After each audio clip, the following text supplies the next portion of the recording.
তারপরে দাজ্জালকে দ্বীপে বন্দী অবস্থায় কোন সাহাবী দেখেছেন? তামিম দারি রাদিয়াল্লাহু আনহু। তিনি এসে এই ঘটনা নবী সাল্লাল্লাহু আলাইহি ওয়াসাল্লামকে বললেন। তামিম দারি রাদিয়াল্লাহু আনহু তিনি একবার 30 জন বা 40 জন সাথীকে নিয়ে সাগরে সফর করতে শুরু করলেন। প্রচণ্ড ঝড় আসলো, সাগর তাদেরকে প্রায় 1 মাস সমুদ্রের মধ্যে ঘুরালো। এক পর্যায়ে একটা দ্বীপে তারা নোঙর করতে পারলেন। সেই দ্বীপে তারা একটা প্রাণীকে দেখতে পেলেন, যে প্রাণীর গায়ে প্রচুর লোম ছিল। কি ছিল? লোম। এত বেশি লোমকূপ যে তার চেহারা কোনটা আর পিছন দিক কোনটা এটা আইডেন্টিফাই করা যাচ্ছে না। এবং বিস্ময়কর বিষয় হচ্ছে এই প্রাণী কথা বলা শুরু করলো। তারা বলল, তোমরা কারা? তারা বলল, আমরা আরব থেকে এসেছি। এরকম কিছু কনভারসেশন হলো। তখন সেই প্রাণী বললেন বা বলল, তোমাদের অপেক্ষা করছে একজন ব্যক্তি, আমার সাথে আসো। তো তারা গিয়ে দেখলেন শেকল দিয়ে একজন ব্যক্তিকে বাঁধা আছে, যেই ব্যক্তি খুবই শক্তিশালী, তাকে শেকল দিয়ে বেঁধে রাখা হয়েছে। এবং সেই ব্যক্তি তাদেরকে জিজ্ঞাসা করছিল, তোমরা কোত্থেকে এসেছো? তামিম দারি রাদিয়াল্লাহু আনহু তিনি বলছেন, আমরা মক্কা থেকে এসেছি, মদিনা মক্কা থেকে এসেছি। কি উদ্দেশ্যে? এই উদ্দেশ্যে, তোমাদের সেখানে একজন ব্যক্তি আছে মুহাম্মদ, তার কি খবর? তামিম দারি রাদিয়াল্লাহু আনহু বলছেন, তার খবর হচ্ছে বালতির মতো। কিসের মতো? বালতির মতো। কখনো তিনি বিজয় লাভ করছেন, কখনো আবার মুশরিকরা বিজয় লাভ করছে। মানে বদরের যুদ্ধে তিনি জয়লাভ করেছেন, উহুদের যুদ্ধে আবার মুশরিকরা মুসলিমদেরকে বিপর্যয়ের সম্মুখীন করেছে। জিজ্ঞাসা করলেন, তাবারিয়া হ্রদ চেনো? তিনি বলছেন, হ্যাঁ চিনি। তাবারিয়া হ্রদে কি পানি আছে? তামিম দারি রাদিয়াল্লাহু আনহু বলছেন, হ্যাঁ পানি আছে। এই ব্যক্তি তখন বলছে, অতি শীঘ্রই সেখানে কোনো পানি থাকবে না। আবার প্রশ্ন করছেন, বাইসানের খেজুর গাছের নাম শুনেছ?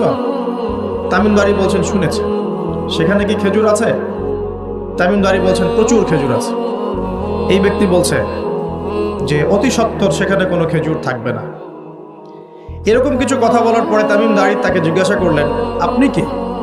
এত প্রশ্ন জিজ্ঞাসা করছেন, তুমি কে? তোমার পরিচয় দাও। তখন এই ব্যক্তি বলছিলেন যে আমার পরিচয় তোমরা খুব শীঘ্রই জানতে পারবে। অতি শীঘ্রই আমি এই শেকল থেকে মুক্ত হব এবং পুরো পৃথিবীতে আমি 40 দিন রাজত্ব করব। কতদিন? 40 দিন।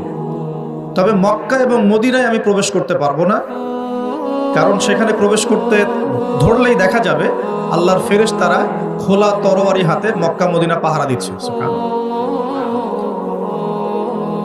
তবে আমি আমার পরিচয় জানিয়ে দিচ্ছি, আমি হচ্ছি মসিহুদ দাজ্জাল। বুঝতে পারলেন? তাহলে দাজ্জালকে দ্বীপে বন্দী অবস্থায় কোন সাহাবী দেখেছেন? তামিম দারি রাদিয়াল্লাহু আনহু। তিনি এসে এই ঘটনা নবী সাল্লাল্লাহু আলাইহি ওয়াসাল্লামকে বললেন। বলার পরে নবী সাল্লাল্লাহু আলাইহি ওয়াসাল্লাম তার চেহারাটা উজ্জ্বল হয়ে উঠল।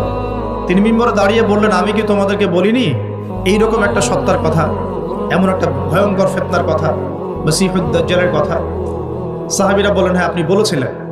তামিম দারি আজকে সেটাই দেখে এসেছে, তোমাদেরকে সেই ঘটনা সে ব্যক্ত করছে। এখান থেকে আমরা বুঝতে পারলাম যে দাজ্জাল একটা দ্বীপের মধ্যে বন্দী ছিল বা আছে। হয় ছিল বা আছে। এখন ছিল না এখনো আছে, এর উত্তর খুঁজতে হলে একটা হাদিস দেখতে হবে। এটা কোন হাদিস? সহিহ মুসলিমের। নবী সাল্লাল্লাহু আলাইহি ওয়াসাল্লাম মদিনায় বসবাস করছেন। মক্কা থেকে হিজরত করে মদিনা এসেছেন। মদিনায় মাশাআল্লাহ তিনি ইসলামিক রাষ্ট্র প্রতিষ্ঠা করেছেন। বদরের যুদ্ধ হয়েছে, উহুদের যুদ্ধ হয়েছে, খন্দকের যুদ্ধ হয়েছে। ইসলামের একটা পুরো খিলাফা স্টেট যেটা আমরা বলি সেটা কায়েম হয়েছে। এর মধ্যে খবর এলো একজন ইহুদি মায়ের একটা সন্তান আছে, একজন ইহুদি মায়ের একটা সন্তান হয়েছে। এই সন্তানটার সাথে দাজ্জালের যে আলামত এগুলো মিলে যাচ্ছে। ঠিক আছে? এই সন্তানের নাম হচ্ছে ইবনে সাইয়্যিদ। কি নাম? ইবনে সাইয়্যিদ। তো নবী সাল্লাল্লাহু আলাইহি ওয়াসাল্লাম ওমর রাদিয়াল্লাহু আনহু এবং অন্যান্য সাহাবীদেরকে নিয়ে ইনভেস্টিগেট করতে গেলেন। ইনভেস্টিগেট করতে গিয়ে তাকে ডাকলেন। ইবনে সাইয়্যিদকে ডেকে বললেন, তার চুলগুলো কোঁকড়ানো ছিল ঠিক দাজ্জালের চুলের মতোই। চোখের মধ্যে একটু সমস্যা ছিল, কারণ আমরা জানি দাজ্জালের ডান চোখে একটু সমস্যা থাকবে। আঙ্গুর কালার দেখেছেন? আঙ্গুর চোখটা অনেকটা আঙ্গুরের মতো হবে, ফোলা। ইবনে সাইয়েদের কাঠামোটা মিলে যাচ্ছিল। নবী সাল্লাল্লাহু আলাইহি ওয়াসাল্লাম তাকে ডেকে বললেন, তুমি কি দেখো? ইবনে সাইয়েদ বলছে, আমি আরশ দেখি। কি দেখি? আরশ বুঝুন তো? আরশ মানে কি? আচ্ছা, এখানে আরশের কথা যেহেতু এসেই গেছে, একটা কথা বলে দেই যে নবী সাল্লাল্লাহু আলাইহি ওয়াসাল্লাম একটা হাদিসে বলেছেন, কিতাবুত তাওহীদ গ্রন্থের মধ্যে আছে, আমরা যে পৃথিবীতে বসবাস করছি, এই পৃথিবী থেকে প্রথম আসমান মানে পুরো মহাবিশ্ব, এর দূরত্ব হচ্ছে 500 বছরের রাস্তা। কত বছর? এভাবে দ্বিতীয় আসমান থেকে তৃতীয় আসমানের ডিস্টেন্স 500 বছরের পথ। কত বছর?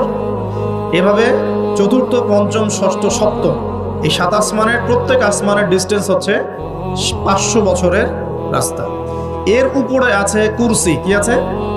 ওয়াসিআ কুরসিয়ুহুস সামাওয়াতি ওয়াল আরদ। আয়াতুল কুরসি পড়েন নাই? আয়াতুল কুরসি ঘুমানোর সময় পড়েন কি? যে ব্যক্তি ঘুমানোর সময় আয়াতুল কুরসি পড়ে, সারা রাত আল্লাহর পক্ষ থেকে একজন ফেরেশতা তাকে পাহারা দিবে।